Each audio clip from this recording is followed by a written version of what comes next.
Кожны лек можа мець непажаданыя эфекты, але ці азначае гэта, што мы не павінны імі карыстацца? Не. Трэба паставіць правільны дыягназ, выбраць адпаведныя лекі і сачыць за іх вынікамі. Сёння, больш за 25 гадоў пасля пачатку эканамічнай трансфармацыі, амаль усе постсацыялістычныя краіны жывуць лепш, чым гэтак званыя сацыялістычныя часы. А найбольшага поспеху дасягнулі тыя краіны, якія пачалі рэформы раней і праводзілі іх мэтанакіравана. Сярод іх Польшча, Чэхія, Славакія, Літва, Латвія, Эстонія. Але нават для іх пераход да рынку не быў лёгкім, асабліва на пачатку. Усе краіны без выключэння у першыя гады мелі эканамічны спад. Пры гэтым спад быў менш працяглы і менш глыбокі ў краінах, якія праводзілі радыкальныя рэформы. У Польшчы, хіба найлепшым прыкладзе рынкавай трансфармацыі, эканоміка скарачалася ўсяго 2 гады і за гэты час страціла толькі 15%. Буду з вамі шчыры. Часовае пагаршэнне матэрыяльнага дабрабыту для часткі грамадства непазбежна, таму што ў эканоміцы павінны адбыцца структурныя змены.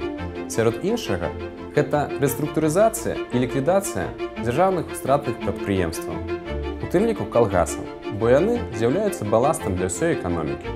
Акрамя таго, павінна адбыцца скарачэнне аб'ёму дзяржаўных паслуг.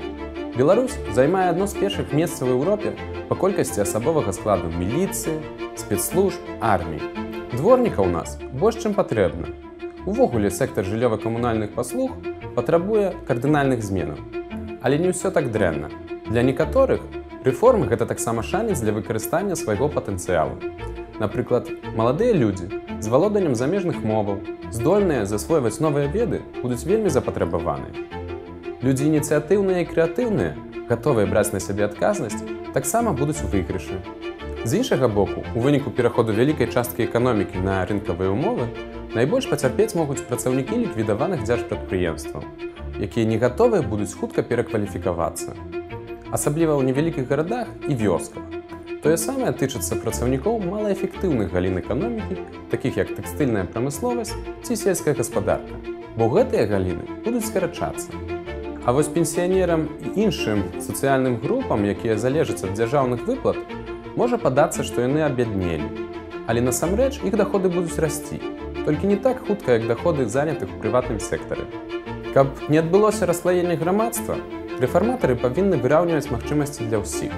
У тым ліку, павышаць узровень сярэдняй і вышэйшай адукацыі, адаптуючы яе да патрэбаў сучаснага рынку працы. Спрыяць павышэнню мабільнасці людзей праз фінансаванне праграм па найму жылля, дзіцячых садкоў ці цэнтраў павышэння кваліфікацыі. Ствараць роўныя ўмовы вядзення бізнесу, каб не дапусціць да алігархізацыі і манапалізацыі эканомікі.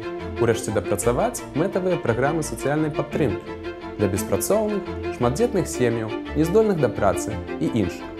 Не трэба баяцца рэформаў. Лепш адзін раз перацярпець, чым цярпець бясконца.